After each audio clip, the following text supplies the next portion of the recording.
Today you are here joining us in person and live in webinar style for a wealth building session. And we also want to say thank you to our sponsor for this particular program, a wealth building, First Citizens Bank. Thank you for their continued sponsorship and helping us to build up our communities. Amen. So let's get into why we're here today. We are here today to talk about wealth building, and not just like like open a bank account and things like that. We know to have a bank account for the most part. We know that we have to save, but really looking at mindset and looking at thinking. How do we critically think about wealth building as a community, as individuals, but also as leaders? Some of you are faith leaders, pastors, clergy. Some of you run nonprofits, organizations. And what we recognize post-pandemic, and we're kind of sort of, but not really, but they say we are post-pandemic era now, is that economic development, economic empowerment is one of the top things that we have to focus on in our community. Because of the devastation we experience in our communities, we have to figure out a way to build back better, build back stronger. Because what we do know is that another pandemic of some kind, another plague or something is going to come again. History proves that. But this time around, we want to ensure that we are in a better position, not just for that, but how do we restore our communities and how do we thrive post-pandemic? And so, again, we're glad to have all of you joining us in that conversation. And what we really want to see you do is connect with the resources. There are a few resource people here. They'll introduce themselves in a minute, but also our keynote speaker, Eric, with Operation Hope.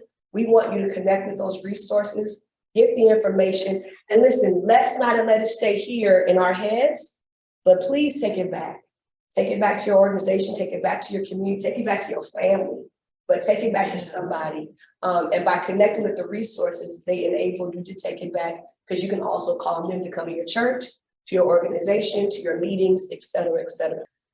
Dr. Murray always taught us, give a man a fish, that man or woman eats for a day. Teach a man how to fish, eats for a little longer time. And most people say, okay, well, teach him to fish. But Pastor Murray said, teach him how to build his own pond. Don't stop at fishing. He said, own the pond. Amen. Because now when you own the pond, not only do you get to eat for a lifetime, but now you become a resource for others. That's how I understand wealth. It's not about just me in my household. That's me knowing how to fish. It's not about just me right now. That's me having a fish. It's not about just me and my family. That's me knowing how to fish. But when I own the pond, now I can be a resource to others who need to use the pond to fish for their families, take baths, and all those things that people do in ponds. Amen? People do a lot of things in ponds besides just fish. And because in other countries, ponds and water, we don't do that so much here in Southern California. We tend to use our water resources for luxuries. But in other parts of the world, it's actually a place of resource for people. Yeah, so that's why I said that. But so that's what wealth is. It's the ownership of the pond that empowers me to be of blessing to others and to share the abundance with others. And so here to talk to us a little bit about that from his perspective as one who does financial wellness coaching and specializes in credit. Operation Hope, the founder, John Hope Bryant, is a son of Dr. Cecil L. Chip Murray. He and I both come out of fame. And when he launched Operation Hope right after the 92 unrest, they laughed at him. And now Operation Hope is, I don't know the statistics, but they're doing amazing things globally. I'll say it like that. I'll let Eric do all the statistics, but they're doing amazing things globally. All because one man had the courage to take an idea and do something with it. And so he has been very disruptive, but very changing for everybody. So one of his representatives, Eric Clay, is here to talk to us about wealth building. And so take a lot of notes, those who are watching online, and then we'll take Q&A after he's done. So certainly write down your questions, write down the things you're thinking about, and then we'll discuss after. So let's welcome Eric Clay from Operation. Mike. Want your mic? Or you want to just leave it up here, or you want to? Multiple presenters, right? So. No, he's the only one. You want to mic him up? They're gonna mic him. Maybe I might need a mic. My voice kind of carries. Yeah. Good morning, everybody. Thank you, Dr. Reverend Smith. I appreciate it. Thank you. Yeah, I'm good. Yeah, I kind of. But stay close to the podium. Yes, ma'am. I can do that. So that you have to. All right. So I see a lot of familiar faces in the room, and I'm humbled and glad to be here to represent Operation Hope and John Hope Bryant. To what Dr. Reverend Smith said, one man took a vision after the 1992 civil unrest, and that's where Operation Hope was born. But let me give you a backdrop of myself a little bit. I'm a native Los Angeles. Yes. Went to Dorsey High School, graduated from Dorsey High School in 1991. Yes. So Dr. Reverend Jackson said he's 69, looking amazing. I'm 59, I'll be 60 in 2.5 weeks. Now, you look at yourself a certain way, okay? Because you live with yourself every day. But when other folks start calling you OG or pops, you know, I walk on the basketball court and nobody cares anymore. That's when you know you're okay. But with this age comes responsibility. I am the next generation. So we talk about generational wealth. I am in the generation where I have nieces and nephews and great nieces and great nephews who look at me as the OG uncle. And that comes responsibility. Yes. And I love that. And I love the fact that I can have a platform like this to talk to folks and talk about my vision, what I've seen through my 60 years, and especially my last 21 years at Operation Hope. I've been there. Okay. So Operation Hope started in 1992. I started in 2002. Let me back up and pay homage to Reverend Cecil Murray, a very, very important person in my life. I am not a member of First AME, but I'm very connected to First AME. I met Dr. Murray, to Reverend Murray. I went to the church when he called all the leaders, and Jesse Jackson was there. I was there. I went because I had nowhere to go. It's like, what are we going to do? And my girlfriend at the time was like, well, let's go to Fame. I'm like, okay. So we're there, and it's getting toward the end of the day, and Reverend Murray called all the men up to the front. We have a situation. And when I walked outside, it was a situation. Okay. So I had to get my family to the car and all that. So that's 10 years ago. You never know how God comes into your life. Because 10 years later, I worked for a company that was derived from the riots. God is good. Yeah. Okay. Now, through my years, literally, I have met presidents. Okay. I have met entertainers. I have met actors. I have met sports folks. But the one person that made me pause was meeting Rodney King's daughter. Mm-hmm. Because without her father, I'm not standing here. Yeah. God is good. So I use this platform constantly, and I love it. Sister Moselle knows that I've been to her church, and I want to talk about it in digestible ways about financial building, financial understanding. So that's what Operation Hope does. To piggyback more on Operation Hope, we offer our services for free. We want to teach folks the language of money. Yeah. Okay, we want to teach folks how to be a homeowner, how to be a entrepreneur, how to get your credit score from a 500 to a 700, because Lord knows 700 credit scores bring on a whole nother realm. Okay, now school and education is sometimes not for everybody. You get educated. I know I'm standing in USC, but sometimes school's not for everybody. A lot of folks will not continue school, but will still be successful. But I'll tell you this, a 700 credit score is for everybody. That's right. Right? So that's what we teach at Operation Hope. Our services are free. Okay, what I do is I educate and I talk to you on a level of sustainability and understanding where we are and how we're going to get there. My word was knowledge, and there's a wonderful words of what we talked about when we talked about wealth. knowledge. We have to understand if we don't know what the language of money is, if we don't know how to teach the language of money, then we're not setting ourselves up for success. So I'm not going to take a whole lot of time. I just want to give some basics, and then we're going to open up to Q&A. So what you do is amazing. You talked about words, talked about 401k, retirement, savings. Let's just back it all the way up. As a financial well-being coach, and you know we are coming out of a serious time where we lost time. And one thing about time does not care. Time is not prejudiced. Time is not biased. Time is time, and we only have a certain amount, and time will spat you out if you're not using it correctly. So we lost 3 years of our lives, basically, or at least 2 with the pandemic. Okay, now here's the pandemic, whether you believe how it came about or not. They shut down, whoever they are, shut down the whole world. The whole world. And once they shut down the world, they're going to shut it down again, as she said. So we have to be ready. So what comes out of this? Okay, what comes out of this? What came out of it for me? I had to learn how to like myself. To my Zoom crowd out there, I'm doing Zooms with this top on with basketball shorts. Right? So I'm used to looking out at folks. I'm looking at you. You're looking at me. I'm not looking at me.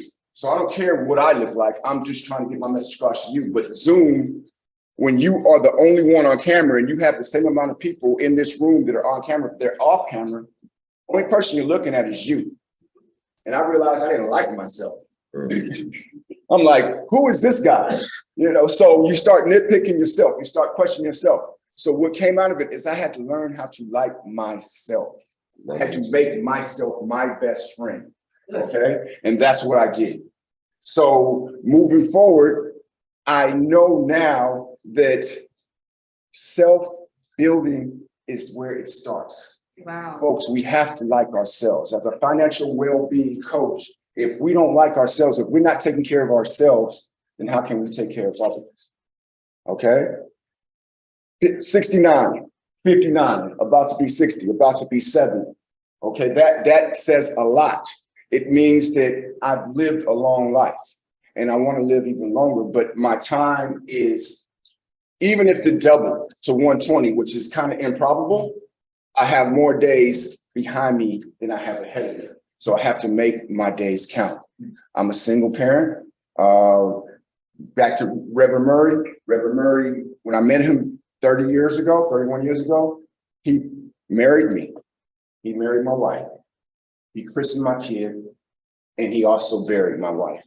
Just going to be transparent. So the things he's done in my life, he is my mentor. He is John O'Brien's mentor. He is amazing as a person. Amen. So we have to understand what we've been given and the platform we've been given. Everybody in here has a platform.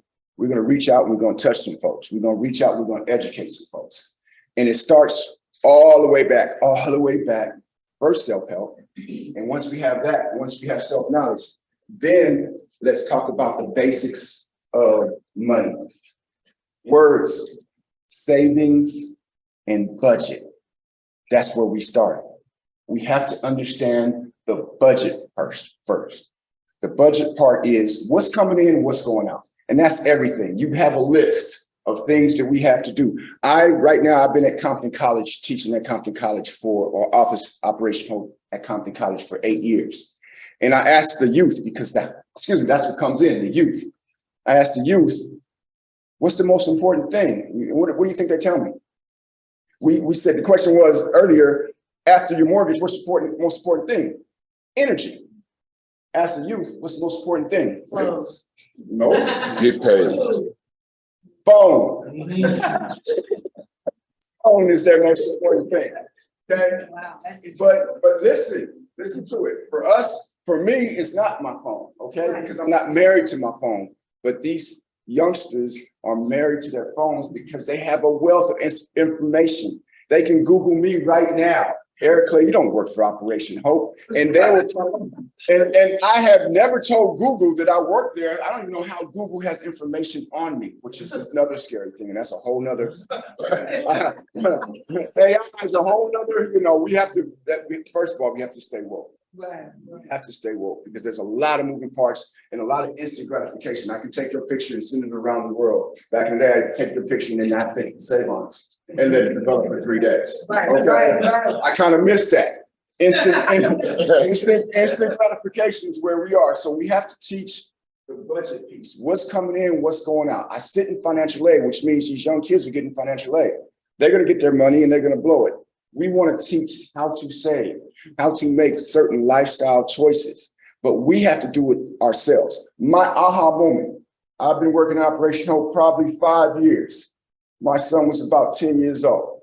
And I would take him in the morning to get a donut for breakfast. I know, bad dad, donut's not your best. You know, single parent, we got to do what we got to do, son. Okay, they got food at school, you'll be fine. So the parking lot was full. I couldn't park. I gave my son a $5 bill to get a 79-cent at the time donut. Little cat comes, jumps in the car, boom, with the donut. I look at him like, where's my change? Okay, number one, I gave you a $5 bill. Even if I gave you $1, there's 21 cents. I never taught you about tipping. Get back in there and get my change. Now, I went through a race of my temper flare because I'm, you know, and at first I got upset with him. Okay, like you should have known. Then I got upset in my mind with the folks who let him go. But I'm thinking, well, he just probably ran out anyway. But eventually came to me, which was my aha moment, that I do this, and I haven't taught my son the difference between a $1 bill and a $5 bill. Okay, that was on me, and I teach this every day. I go home and tell. I'm thinking my son's gonna know. They probably told him in school, but really, did they listen? So it's up to us to reach and teach. And once that happened, I can tell you right now, my son has almost an 800 credit score, and he has more money in the bank than I do. I never taught her about being stingy. He must have learned that somewhere else, but I'm proud of that. So that was the aha moment. And then moving forward to maybe 3 or 4 years ago, him and his friends are playing, now they're older, they're in their 20s. Him and his friends are doing what they do, playing video games. And I mentioned something about credit, and one of the kids said, my mama said, I don't need credit. I said, your mama's wrong, have her call me. I sat down and my son is like, oh God, you started him. So that went for 45 minutes of education when they're supposed to be playing. One of those kids came back and said he got a secure credit card, opened it up, now he has a 700 credit score. Yeah. So these are the things that we touch that we want to teach, because with a 700 credit score comes so much power. All right. Credit scores run from 300 to 850. 850 being the best. There's all kind of credit systems out there. You have Credit Karma, you have Credit Sesame, you have all of this. What's that number again? 300? 300 to 850. It's called a FICO score. I didn't know the range. Yeah, the FICO score simply stands for Fair, Isaac and Company. 2 gentlemen back in the 50s, William Fair, Earl Isaac, developed a scoring algorithm and sold it to folks. And now that's what we use. But now there's other systems out there. There's other Experian, TransUnion, Equifax, they have their own scoring system. Okay, so the best thing I can say when I teach is like, what you do with your credit will raise your credit score. There's 2 types of credit. I'm not going to do a credit workshop, but I just want everybody to know there's revolving and there's installment. Your installment debt is your student loans, your mortgage, your car note, anything with a fixed ending. That is your installment debt. That's fine. But where you want to raise this credit score is your revolving debt, your credit card debt. And that's what they don't teach us. You think that if you're paying your bill on time, you should be good. But if you're too close to your limit, your score is going down. Okay? It's called credit utilization. They say 30%. So if your balance is 1,000, you want to keep your limits at 300 or less. It's even less than that, y'all. It's even like $200 or $100. Less is best. You don't want to pay it off if you're trying to build your credit. You want to keep a balance. And folks throw stuff at me all the time up here. Eric, if I keep a balance, I'm paying interest. But here it is. It's a game. In order to play the game, you got to pay to play. Okay? They're going to teach you this game.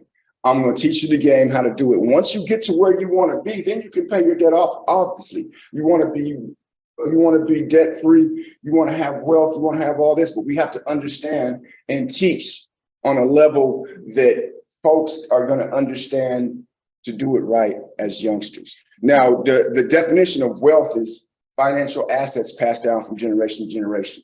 What if we don't have the financial assets? That doesn't stop. We have the knowledge. That's why my word was knowledge. We can pass that knowledge of wealth down to generation to generation. We didn't have, okay, so my mother was hearing me teaching my son, and she was like, oh, no, that's not right. But mom, you learned how to do credit in the 60s and the 50s. Okay, I'm telling you, and you don't want to argue with your mother, but then all you had to do was just show mom as it started coming as my son went from no credit to increases. I would show her as well. This is what I'm doing, mom. This is what I'm doing, mom. And now she's like, okay. But back in the day, grandma said, baby, if you don't have enough cash for it, you don't need it. Right. Okay, grandma, mom, reach up under your mattress and pull me out. Right, pull out the cups. They don't have it, so we need it. All right. So I don't want to get caught up in if I don't have wealth to pass down. Well, we do have wealth. We have knowledge to pass down. We have not only knowledge, but we have best practices to pass down. There's a lot of folks that I will sit down. I have to call their parents before. If you're 18 years old, you come into Compton, you don't really have any credit. I'm not going to have you start your credit life without talking to your mom or your dad or your guardian first, because they might not be in a position to have good credit. Okay, and there's a lot of games out there with folks saying, I can repair your credit. Give me $500. Give me this. I can put a line of credit on your credit report. I can make these credit derogatories disappear. Well, how are you doing that? Yeah. I don't know. I don't know.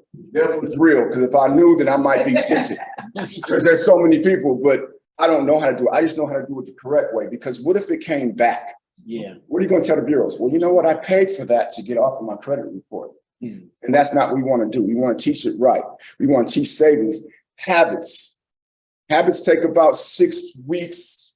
You can either about 90 days to create. We create bad habits right off the rip, right? Create a good habit. A good habit is when you do something over and over and over again, and then it starts to do it by itself. We are in May. We are in mid-May of 2023. What happened in 2021? Anybody know? It's gone. 2022? Gone. We're almost halfway through 2023. Okay. So it's funny how you say, I got time. Well, yeah, I'll have time, and you'll end up being 60. Okay. So let's be intentional about what we do and how we teach and the practices we make. So you start out in May. How many people in here said in the beginning of the year they're going to change their diet? Just be honest. Nobody. All right. Okay. Mr. Mosell's like, look ahead. All right. How many people said they're going to start exercising? Okay. How are we doing? You doing good? You look good. Yes. But the thing is, there's going to be a point where if we start saving money, we want to see our bank accounts increase. If we start working out, we want to have that. We want to lose 20 pounds in 2 weeks. It doesn't work like that. We're in here for the long run. We're in here for the long haul. It's a marathon. But once you get that good habit going, it becomes autopilot. There's that sticking point where I don't feel like going to the gym. I don't feel like going to the gym, and you won't. Or it's that sticking point, I don't feel like going to the gym, and you're there. I don't know, I get here because your body took you there, because now we have the habit. Same with savings. We start saving our money. Now here's what's going to happen when we start saving money. Car's going to break down, wash it. Something major is going to happen to take that savings. But once we get in the habit, we put it right back. Put it right back. And that's how we start generational wealth. That's how we start wealth. And then we started with investments. Now, I can't talk about investments, and I'm going to end it with investments in a minute, but I'm going to end it on a different note, because investments are important, but investments are a high risk. It's legalized Vegas. Okay, it's almost like putting a quarter in a slot machine. It's the same thing. You might hit, you might not. But if you know a slot machine is hitting, and you know one is cold, you're not going to go to the one that's cold. You're going to be like, I'll take my chances with this. That's kind of like how investments work. And my investments for me is like, I look at my iPhone, I know green is good and red is bad. So if I look at the stocks and I'm like, ooh, a lot of green, I must be doing okay. I put it down. But during the pandemic, I got scared. I lost a lot of money because everything crashed. So that 401k that you're speaking of, that mystical magical number that we don't have, but if I see it in my account, I have it. I don't care what they say. You're not supposed to look at it, until you're ready to get. No, I'm gonna look at that every day. That's my money. So, it's gonna go up and down. No, I don't want it to go down at all. I'm putting my money, you matching my money, why would it go down? So I'm glad you're here, and I know they're gonna have questions for you. I'm gonna have questions for you later on. Because what you said was at 59 and a half, there's no penalties, but still that 30 to 40% if you're still trying to get it. So bottom line is, folks, we have to understand the language of money so we can teach the language of money. And we have to look at ourselves as well. When I do a budget for somebody, I'm not the person who's gonna say, you shouldn't do this or you shouldn't do that, because I don't know what makes you go. And what makes you go makes you happy. If you like to have your nails done twice a week because it feels good, makes you look good, who would me to say, well, you need to save that money? No, you go first. But I want you to look at it on the line. I just start asking people how much do you spend on grocery, how much do you spend on eating out? And if I hear the around, about, then I know your budget's not tight. Wow. So you make it tight, okay? You make it tight. You find your leaks in the budget. How many people have looked at their table bill lately? And if you had it for a year or 2 years, call them up and see if they have a better program. Save you money. And they're saying, well, I'm about to bounce. And they'll find something. We'll give you $30 off for 3 months. Well, that's $90 to the good. Just for me to go paperless, they gave me money. I didn't even know that. Paper, I don't see many things, but be careful because we're so used to the mail. And then you got folks in your account, and be careful with those. It's a lot, y'all. We can sit up here, but we have to be aware and be accountable for ourselves. So when I look at it, I look at the entertainment, and I have you go through your entertainment. Cable, do you really need 1,000 channels of HBO? I mean, the pandemic taught me nothing was on TV. Okay, I got HBO, I got Showtime, I got Stars, I got all my cable bills, $200 some odd dollars, and I'm like, you know what? I'm sitting here and there ain't nothing on. Still this down right away. Did it with my mom right away, and that's how we start saving money. So we have to start finding the leaks in the budget. Find our leak. When we swipe at the pump, that's 10 extra cents on the gas. Gas is already $1,000 a gallon. I'm not paying 1,000. Okay, so it's just finding leaks and finding ways that we can save, that we can understand how we spend, and then pass it down to whoever. If we don't have any children, we know folks who do. Okay, we got nieces, we got nephews. It's really so much coming at them, and there's so many different ways to advertise and click on this and click on that, and the next thing you know, you'll have these charges that are coming repetitive, and you'll kind of forget it. So you have to stay in tune to what's going on, and we want to let the youth grow. We want to let them make mistakes. I know I made mistakes. Okay, well, I look back and there was money I should have invested in real estate, didn't know because I wasn't taught. Now I'm trying to teach my son, take your money, even if you buy something out of state, it's going to present what's the word? Residual incomes. See, as I get older, I start glitching myself. I don't forget a word, so that's just a glitch that I call my computer. Okay, I'm okay with that because it's not going to get any better, right? But residual income, we're going to start looking at ways that we can make our money make money.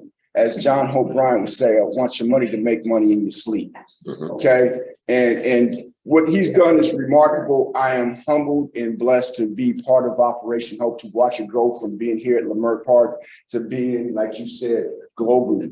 We went from having, how many people we had when you were there? She was a raise her hand. She is a hope for life.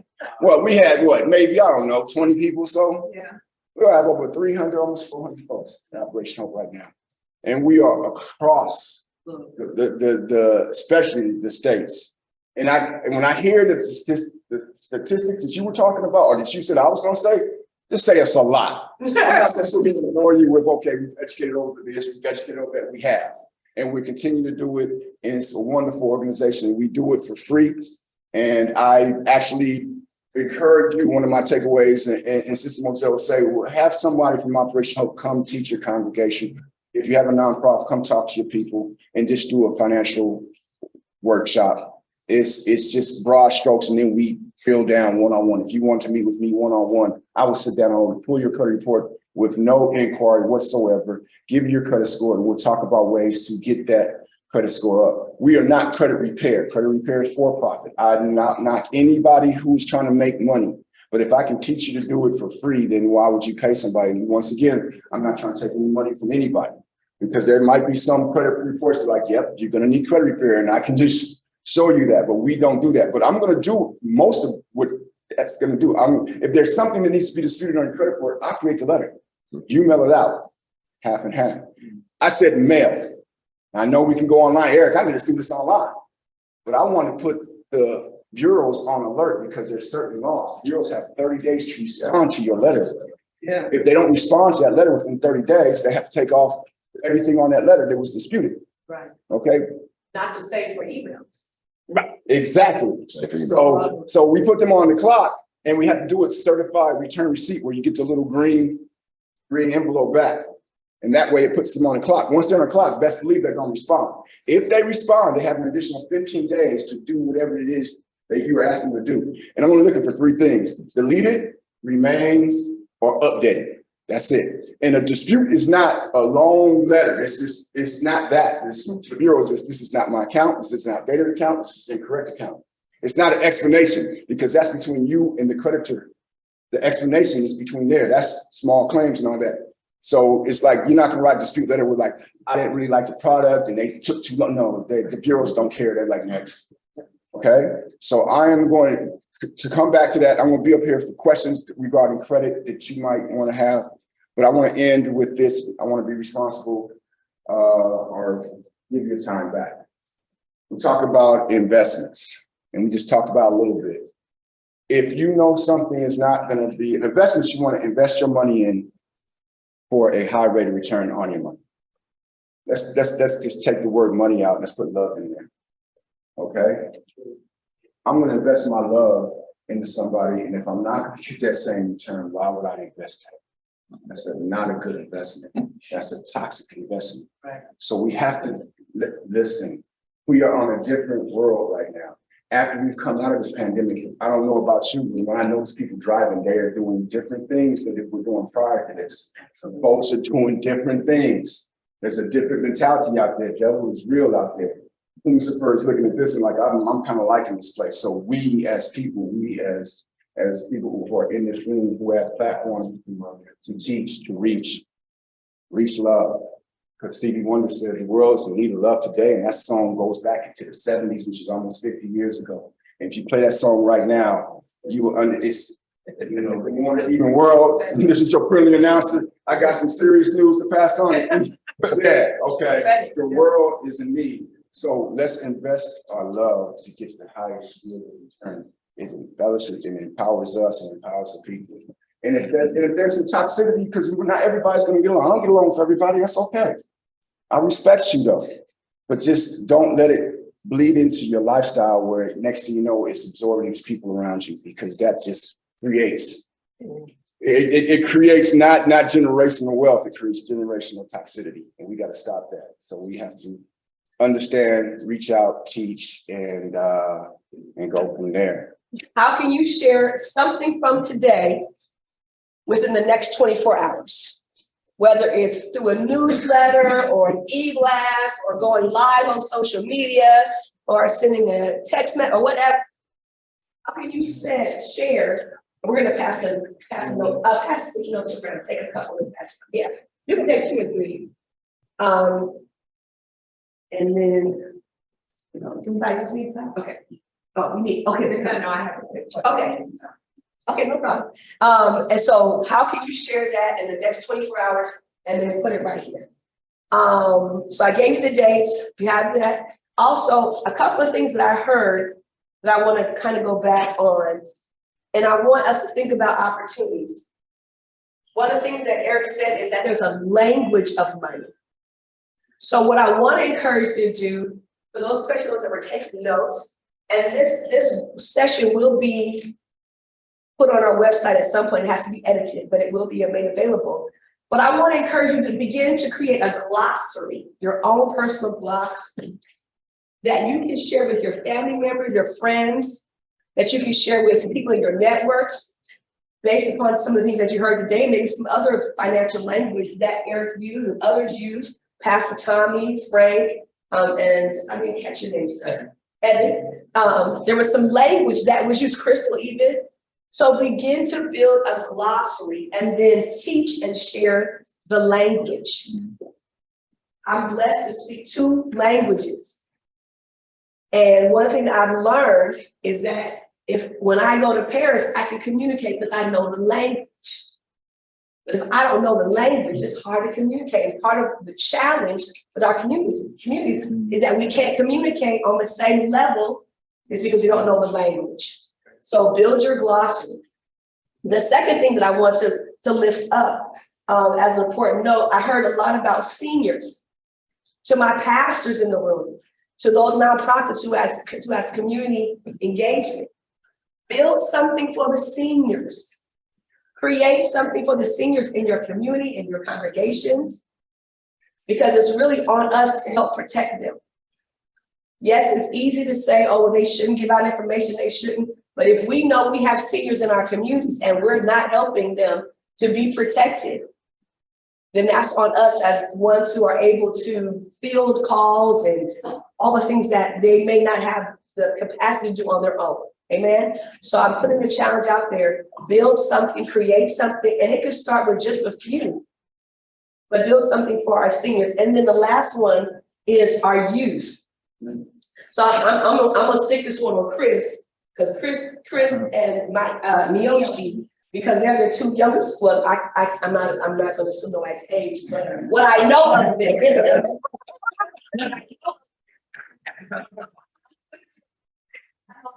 He's younger. I'm not going to guess Yoshi's age, but I'm assuming she's younger. But I want to challenge, because I know they both have reached into the community of youth and young adults. Chris, I'm going to challenge you to host a financial summit with young people, because Chris is a pastor here in Los Angeles, but he's got a connection with a number of young people. And then when you get that date, Chris, work with Miyoshi. But she's got some great work that she's doing around young women, sexual violence, and she has a program coming up that we're going to support. And then Chris, when y'all get that date, we're going to all come. We're going to come with our young people, but I'm challenging you. Crystal's got some young people, we got some, I know Douglas does, I don't know everybody else's deal, but we're going to come and support that. But y'all get the date, because you have the connection.